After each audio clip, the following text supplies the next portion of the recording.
자, 이런 와중에 이재명 대통령은 달리는 말에 채찍을 치실 모양입니다. 문화예술 토대를 키워야 된다.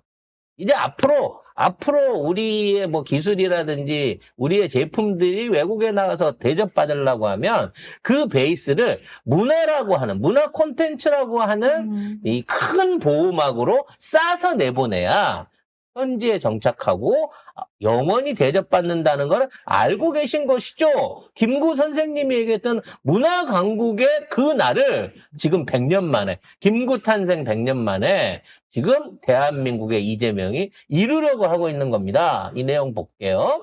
자, 이재명 대통령은 문화예술 영역의 토대가 약화됐다고 진단하면서 인력 확충과 예산 투자가 절실하다고 강조하셨습니다. 그래서 추경을 해서라도 지원을 늘려야 한다라고 발언할 만큼 강력한 지원 의지를 보였습니다. 그렇습니다. 지금 우리가 뭐 라면을 뭐 10조 원어치를 팔았네. 뭐 이걸 갖고 좋아할 때 캐대언이 잘 굿즈가 잘 나가네. 이런 걸 중요한 게 아니라 이 토대가 마련돼 있는 지금 대한민국의 문화와 대한민국이라고 하는 브랜드가 사실상 세계 1위다라고 하는 부분을 끌고 가야 돼요. 우리보다 돈 많은 나라들 아니면 돈 비슷하게 우리도 적은 나라 아닙니다.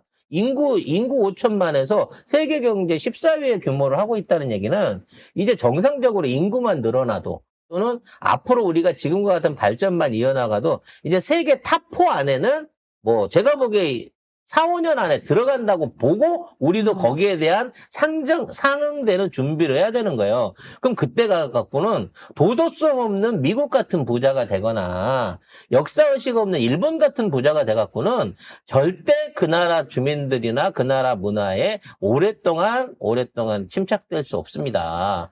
문화 강국으로서 평화와 민주주의를 상징하는 대표적인 국가로서 그런 대한민국의 이미지를 만들어가기 위해서는 이게 무슨 드라마나 케이팝 팝송만 알려져 갖고는 안 된다는 거예요.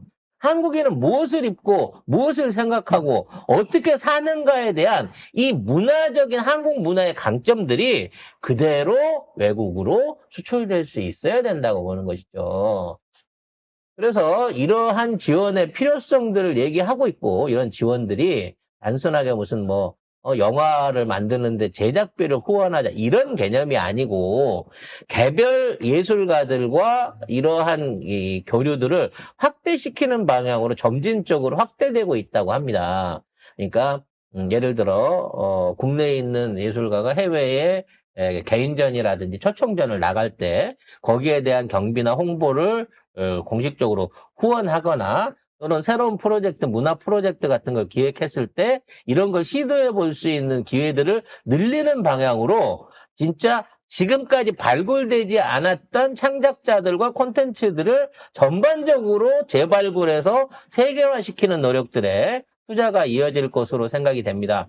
근데 이제 획일적으로 국영수만 공부하는 시대는 이제 끝난 거예요. 이제 AI 시대에 그런 인재 필요로 하지 않습니다. 그렇지. 그래서 이런 다극적인 방면으로 문화적 소양을 키울 수 있는 교육과 우리도 배워야 됩니다. 나이 50, 60 넘었다고 해갖고 이제 다 늙어서 뭐 새로운 문화 트렌드가 뭐 필요하고 내가 AI를 왜 알아야 될까? 아닙니다. 우리들 자신도 세계인이고 대한민국의 사람이면 반드시 그에 맞는 교양과 그에 맞는 어떤 문화적인 그 컨텐츠들을 갖출 수 있는 또 가지고 이해하고 활용할 수 있는 준비들을 해나가야 된다는 차원에서 사람 참 평생 배워야 된다라고 하는 공장님 말씀이 진짜로 진실이었다는 생각을 해봅니다. 이와 아울러 국민 체감형 복지와 안전관리도 주문을 하셨습니다. 요게 혹시라도 성장 일변도로 갈 수 있는 지금의 추세 안에 안전과 복지도 따라가야 된다라고 하는 매우 중요한 부록을 붙이신 거예요. 경기도지사 시절 정책인 먹거리 그냥 드림을 모델로 한 모델로 한 복지 정책을 우수 사례로 꼽으면서 국민이 체감할 수 있는 정책을 공직사회 전반에 확산시키라고 주문을 했고요. 그리고 최근 발생한 의성 산불 등을 언급하면서 관계 부처에 철저한 예방 및 진화 체계 점검을 지시했습니다. 그리고 가장 중요한 게 우리 정부 공무원이 공식적으로 100만 명 정도 된다고 합니다만 정부 산하 기관이 고용하는 숫자도 만만치 않습니다. 그러니까 늘공들이 있고 그 늘공들이 운영하는 뭐 여러 가지 재단이라든지 기업들이 있고 조직들이 있는 건데 거기에 대해서 인력 일자리에 대한 전면적 개편을 지시를 하셨어요. 가장 대표적인 게 최근에는 이제 그 안기백 국방장관이 그런 얘기 하는데 국방기술과학원이라고 우리나라의 국방기술을 연구하고 운영하고 정리하는 이 중요한 연구기관 안에 직원이 한 480명 있는데, 아니, 그 중에 70%가 일용직이라는 거예요. 1조 원의 예산을 쓰는 큰 연구소가 왜 밑에서 일하고 있는 사람들이나 연구원들의 70% 이상을 일용직을 쓰느냐? 이것부터 바로잡아라는 거지. 왜 대한민국 시청이나 뭐 이런 데서 예를 들어 일당잡이 일을 시키거나 단기 알바를 쓸 때 왜 최저임금을 적용하냐는 거지. 나라 돈으로 갖고 국민들을 고용하고 국민들을 위한 복지 차원에서 일거리를 만든다고 하면 오히려 더 많이 줘야지, 일반 기업보다. 더 좋은 조건으로 줘야지. 정부 기관 안에서 일하는 사람들한테는 정부 기관에 있는 공무원들 이상의 대접을 해줘야지 그게 세금 낸 국민들한테 주는 예우 아니겠습니까? 이런 부분에서부터 달라져 가고 있는 거예요. 그래서 그런 쪽에서 고용이 늘어나고 대접을 받게 되면 당연히 일반적인 알바나 무슨 뭐 편의점 알바가 된 뭐 이런 데에서도 최저임금만 주면 되지 않냐라든지 최저임금도 안 주려고 야 알바 많아 씨 안 받으려면 나가 이런 풍토가 없어져야 된다는 거예요. 그래야 청년들이 미래가 있고 그래야 청년들이 수익이 있는 거고 그런 청년들을 위한 정책들이 야, 나 열심히 일해가지고 진짜 대한민국에서 뭐가 돼보고 싶다. 이재명 같은 정치인이 돼보고 싶다. 이재명 같은 기업인이 돼보고 싶다라고 하는 그런 의지를 키워줄 거 아닙니까? 그리고 이재명 대통령이 말한 그냥 드림 사업 있잖아요. 경기지사 시절에. 이거는 뭐냐면, 신청이나 소득 기준 없이 먹거리하고 생필품을 지원하는 정책이에요. 근데, 서울에서는 지금 성동구에서 하고 있답니다. 갑자기 성동구청장 관련된 여기 미담으로 연결이 되네요. 기사가 이렇게 있네. 뭐 정원호 성동구에서 구청장. 네. 그래서 정부가 예산을 들여가지고 도시락을 나눠주거나 예를 들어 급식을 지원하는데 급식 받고 싶으면 동사무소 가가지고 증빙 떼오시고 신분증하고 주민등록증 가족관계 증명원 떼오시고 그리고 기본적으로 은행 세무서에 가서 소득 차상위 계층 증명서에다가 지금 현재 잔고 떼오세요. 이러면 밥 한 끼 먹겠다고 누가 그걸 해갖고 그걸 얻어먹으러 갑니까? 그런 짓 하지 말라는 거야. 어차피 나눠줄 거고 세금으로 벌린 일인데. 응?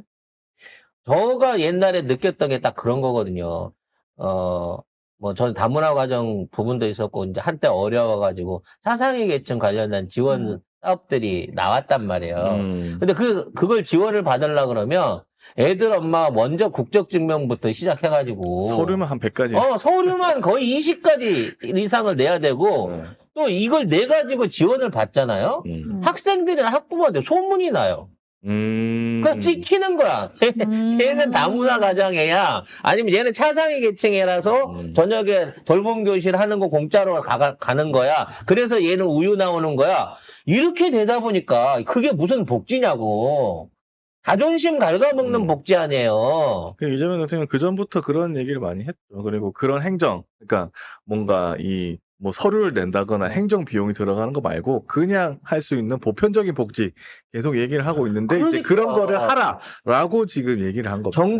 전 국민 지원 사업을 하자고 하니까 왜 이재용도 주나요? 이런 얘기 하는 아. 사람들이 있는데 아니, 이재용이 세금 많이 내면은 좀 받으면 안 되냐? 거꾸로 말을 해서 여기 중산층 이상인 사람은 안 줘도 되지 않습니까?라고 말하는 거는 중산층 이하인 사람한테 네가 중산층이 아니라는 증명을 해, 이 거지 새끼야라는 얘기랑 그래. 똑같은 거예요. 행정 비용이 많이 어? 드니까. 아니 어차피 좋은 의미로 나눠주려고 쓴 거잖아. 아니, 그리고 딴 걸 떠나가지고 세금 많이 내니까 같이 좀 쓰자. 그리고 사실 그 사람들은 그냥 자유롭게 저기 혜택 받으세요라고 했을 때 본인이 받으러 갈 수 있고 안 갈 수 있고라고 풀어놓으면은 이재용은 줘도 아마 들어온지 몰라서 그 돈 못 찾았을 거지만 그러니까. 어려운 상황에 있는 분들은 바로 그거 갖고 그날 저녁에 찬거리 사러 시장으로 가요. 그렇죠. 네. 그리고 모처럼 따뜻한 한 끼, 풍성한 한 끼 먹을 수 있는 기회가 생기는 거라고. 맞아. 아, 그런 게 의미 진짜. 있는 복지인 거지. 아무튼 그동안 못했던 얘기, 또 이런 복지가 만들어지는 데 있어서 이게 엄청난 과비용이고 이런 걸 했기 때문에 나라가 망한다라는 포퓰리즘 이론에 치여가지고 이런 얘기들을 제대로 못하던 시절이 있었단 말이에요. 근데 6개월 만에 국민연금이 120조가 넘게 돈이 불었고 1년만 더 있으면 그게 200조, 300조 넘게 지금 이게 쌓인대잖아. 전 국민들한테 그 월급에서 당신은 올해 12만 원씩 이달에 12만 원씩 떼는 거 13만 원씩 뗄게요. 이거 안 해도 주식이 늘어갔고 내가 받을 수 있는 연한이 30년이 늘어났잖아 지금. 이게 돈이 없어서 못하는 거 아니에요. 아니 복지를 하자고 해서 그런 사람들의 푼돈을 걷어모아갖고 복지를 하자면 누가 복지를 합니까? 나라만 제대로 운영하면 진짜 큰 돈, 국민을 위해서 쓰일 수 있는 큰 돈이 생기는 거라니까. 그거 내가 투자를 못하고 주식을 못해도 국가가 보증해주는 AI 산업이라든지 무슨 이런 첨단 산업에 투자할 수 있는 기회가 소시민이 나한테까지 오는 거예요. 내 능력대로 20을 하든 100을 하든 200을 하든 그 투자를 통해 갖고 국가의 미래와 그리고 나의 안전이 동시에 보증되는 거 아니에요. 그럼 그런데 투자한 사람이 왜 나라 사랑을 안 하겠어? 왜 외놈 편을 벌고 우리나라 망해라 기도를 하겠냐고. 투표를 잘해야 됩니다. 정말 대통령 하나 바뀌어서 대한민국은 많은 변화가 일어나고 있다는 점을 여러분과 함께 공감하는 게 너무 행복합니다. 1부 순서 여기에 정리하고요. 2부에는 국내 정치, 갑자기 굶기 시작하는 놈도 있고요. 제명을 해놓고 다시 풀어주고 소명을 하라고 하는데 소명을 하는 놈은 왜 소명하라 그래? 나 소명할 거 없는데 이러고 싸우는 그리고 정말 웃기는 국내 정치들이 있습니다. 이제 와서 갑자기 사과하는 민주당 당원들이 갑자기 사과하는 김동연 같은 자가 있고. 어이가 없어서 내 진짜. 하여튼 웃기는 네가 그렇게 세상입니다. 사과를 한들 아니, 국민한테 될 것 같으냐? 나는 김동연이 그러는 게 우리 우롱하는 것 같아. 얘다 사과. 야, 나 사과했다. 그러니까 나 다시 뽑아라. 아니, 우리 얼마나 바보로 알면은 그렇게 사과 한 하는 번으로 거지. 자기가 다시 될 수 있다고 생각하는 물론 게. 내가 경기도민이라 받은 것도 없지만 내가 경기도민이라면 지금 와서 사과하는 게 꼴배기 싫어서 더 안 찍어. 당연하지. 광고 가시죠. 네.